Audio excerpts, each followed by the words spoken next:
the most obvious thing the world has ever seen is the UX needs improvement if we're going to get mass adoption. So there's lots of brilliant people working on these really important challenges. I'm going to be speaking more on the operational and technical piece. So for me, the core thesis of Palm NFT Studio is NFTs as an enabling technology need to partner with real-world brands and real-world IP in order to drive mass adoption. We've seen this a bit with NBA Top Shot and SoRare, right? They partnered with real-world assets, distributed them in a novel way using NFTs, and were able to get hundreds of thousands, even millions of people into the space. That's been by far the biggest onboarding experience. And so my thesis, our thesis, is that we can do the same thing for entertainment companies. And we've started by working with DC Comics and Batman, and we've got other major projects of that like. But working with that sort of company comes with a ton of complexity.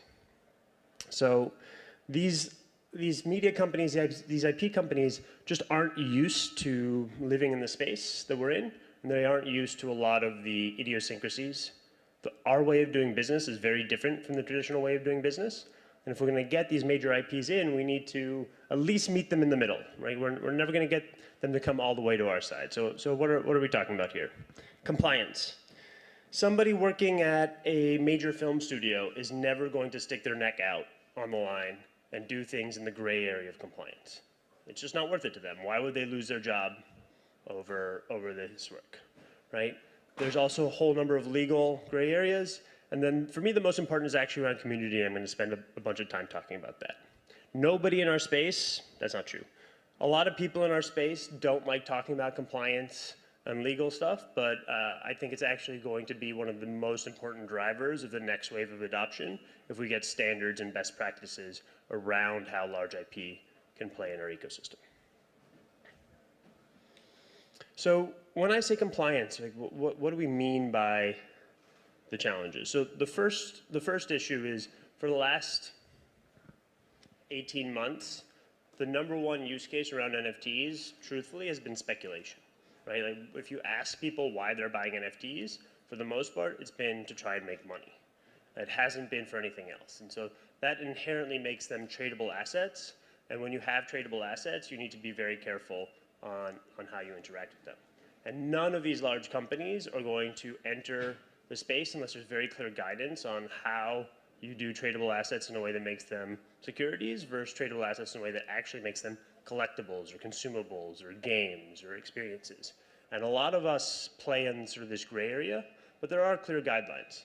And so we go to companies now with a clear set of best practices, and we're going to start publishing those on like the do's and don'ts. But the primary one is very clear. Don't sell price increases, do sell utility. Don't sell value of a drop, do sell reasons you'll enjoy this or keep it or collect it, right?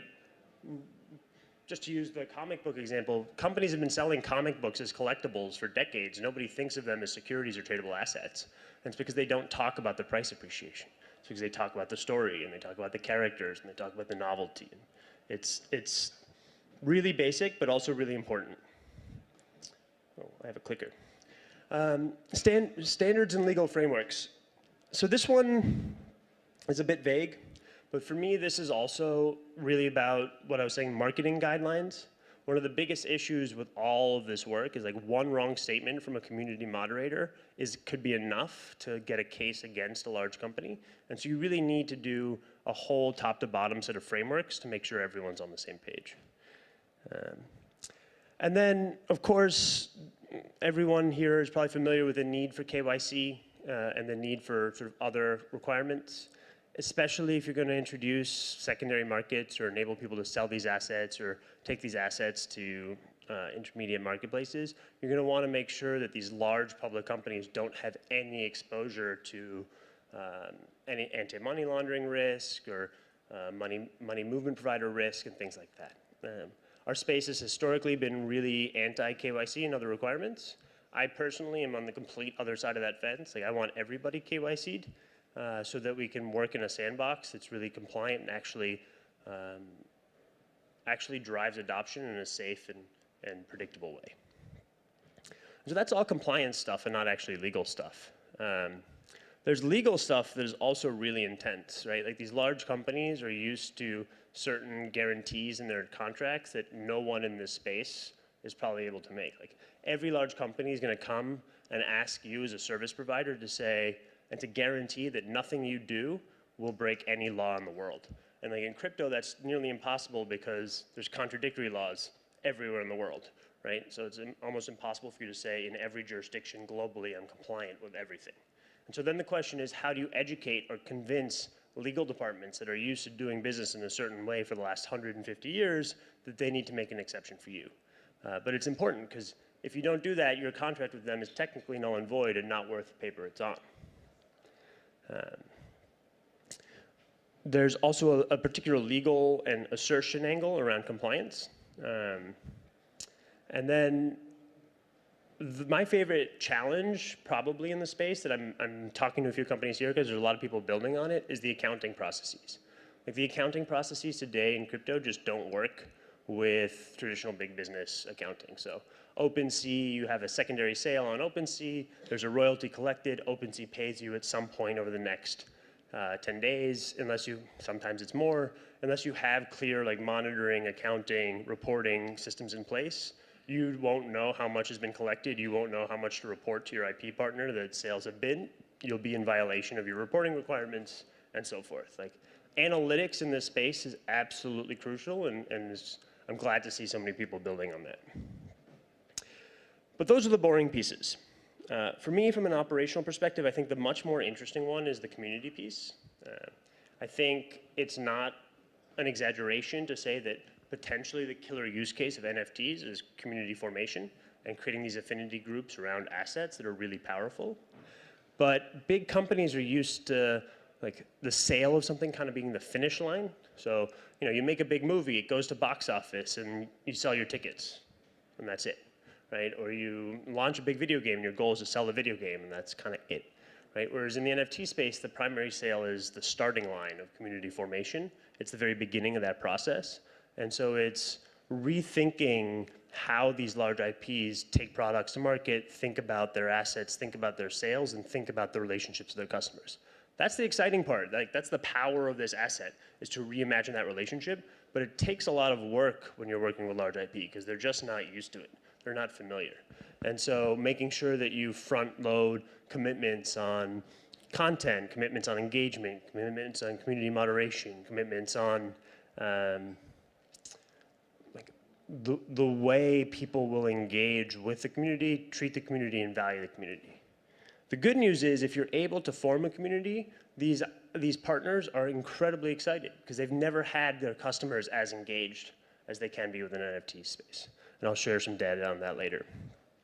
The other, like the flip side of this community piece is the fact that there's just a shit ton, excuse me, I don't know if I'm allowed to curse in these things, there's just an absolute load of negative sentiment out there. Like when any NFT project is announced by a big company and you scroll through the Twitter comments, the majority of them are pretty brutal, right? Because people don't know what they are. People think they're a scam. That's what I said. So that community building isn't just working with the fans, it's training them to objection handle and making sure that they know how to educate and train and communicate with people who've just heard that NFTs are killing the planet, or NFTs are ripping people off, or NFTs are a Ponzi scheme, or people that have these sound bites and need to move on. And then the other piece that's sort of like more of a personal vendetta or pet peeve of mine is like Discord adoption is still pretty small in like general population. It's everywhere obviously in our space and really powerful, but it's a very confusing new tool for the average person. And so when you expect people to learn crypto and maybe learn wallets and maybe learn all these things, like a lot of them aren't even making it through the Discord channel. Like forget all these more complicated factors. And so we need to figure out our community building tools that actually go to where the fans are. So where are the fans? Sometimes they're just reached by email. It's pretty boring, but it's a pretty good channel. Sometimes they're on Twitter, sometimes they're on Instagram, sometimes they're on Facebook, sometimes they're in various channels. It depends on the community you're building. But I promise you, very few of them are on Discord. And so you either need to make the commitment to like do the education to bring them to Discord, or be aware and be aware that you'll lose a lot of them in that process, or go to where the fans are. Okay, that's the operational stuff. I think that's the bulk of like the domain-specific challenge for mass adoption with large IP. But there's of course technical challenges. Most of these probably won't surprise you. Wallet and key management has to be number one. That's probably as much a user experience issue as a real technical challenge, but most people don't want to know what wallets are. Most people are very happy to have wallets obfuscated. That comes with its own security problems. That comes with its own account management issues, sort of internal OPSEC vulnerabilities, external issues. There's like lots of issues with managing wallets on behalf of users, and lots of issues in having to train users to manage their own wallets. So some very smart people are solving this. We take an entirely custodial approach on most of our projects because most of the fans that we're engaging with are not crypto natives. And we think that we can bring them in with a custodial experience and then progressively decentralize as our thesis. Some people will take different approaches, but this is number one.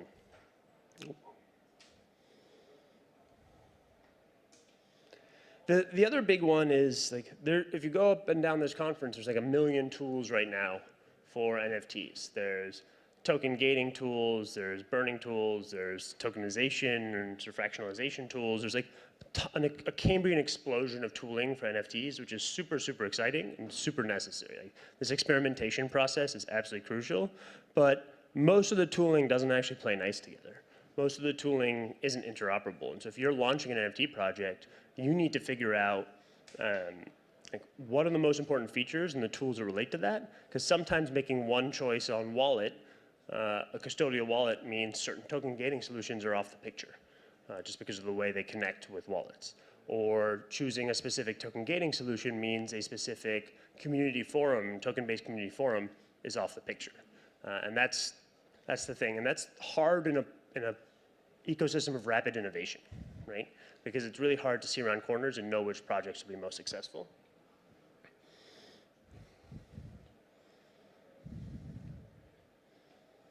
And then for me, the single biggest technical challenge is getting accurate analytics. And so there's a lot of people working on analytics, but why is that such a hard technical challenge? Because most of the activity around NFTs is off-chain, right? Most people, when they buy an NFT, they won't sell that NFT for a while, but they'll engage with that community in dozens and dozens of ways beforehand. They'll engage on Twitter, they'll engage through token gating systems, they'll engage on Discord, Discourse, in real life events, and actually trying to aggregate that data into some sort of usable framework to understand who your users are, what they're doing, and be data-driven, at this moment is building a full company tech stack in and of itself. So if anyone's working on that data aggregation problem, I would love to speak to you because it's a real challenge. You know, we go to our partners, like we worked with DC Comics, and they ask us, what are our users doing? And we have to piece together data from 10 different dashboards and 10 different sites. It's a real issue. I think what's most interesting, other than my inability to get PowerPoint working properly, is that scale actually isn't the hardest part today. Like everyone always talks about the technical challenges of NFTs as like, oh, how do we scale to 1 billion users? It's like, okay, if we were actually at 1 billion users, scale would be the problem. But we're able to scale to 1 million users on a various set of networks, sidechain approaches, L2 approaches, some L1s. But most of the time, most projects that go after that level of scale don't come anywhere close because they run into other technical and operational and user behavior issues first. So we kind of have this obsession with scale in our space, probably driven by DeFi, which does hit real scaling issues. But in the NFT space, it's much earlier in the adoption cycle, and scale isn't the driving technical challenge. So I see a lot of people making choices because they want to optimize for future like insane scalability numbers, and that's wonderful. Like I love that ambition, and I think we need to get there, and we're making some choices for that too. But don't forget about like the technical choices that are here and now today as you're launching a project. So, you know, I said at the top that I think the bridge to mass NFT adoption, in my view, is partnerships with large IP.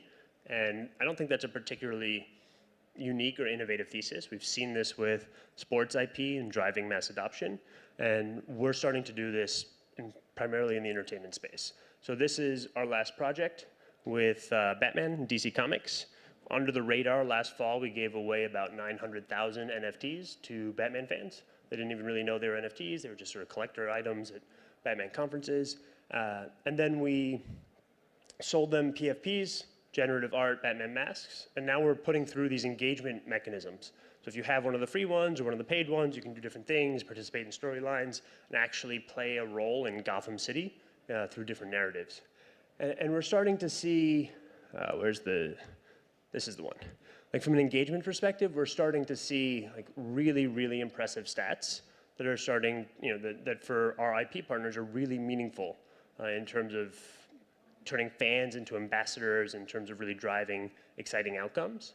But this is just the tip of the iceberg. Like it's exciting, but when you look at 11 million impressions in the context of all the Batman fans in the world, we're just getting started, right? That's obviously nothing. So I'm being told I'm running a little bit low on time, so I'm not going to go through all this in too much detail. But I think this is our view on the path, and it's exciting. There's lots of people trying similar things. So there's a company that just did projects with Nickelodeon, and there's other projects out there with like Star Trek and other brands, and obviously Formula One and some of the AAA gaming coming into space. That's how we bring users in, build the great adoption funnels and the great experiences. But under the radar, we need to get the operational piece correct. Because if we don't do the operational and technical pieces, it's just not going to scale at the end of the day. So there's 5 minutes, I think, for Q&A. And thank you for coming to my talk.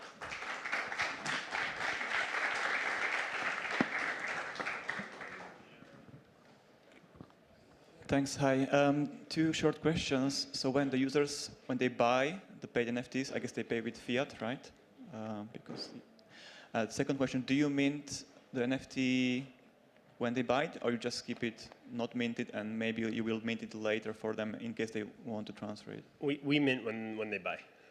Yeah, all these are minted. So I think there's some shortcuts that are really valuable, but maybe, I don't want to say sacrifice, but they make trade-offs on the verifiability of the assets. Like for us, having the verifiability and go back to like the actual point in time of creation on chain is really important when we think about where these assets will be in 3 years or 5 years or 7 years. Everyone knows everything now. Good. Okay, thank you very much.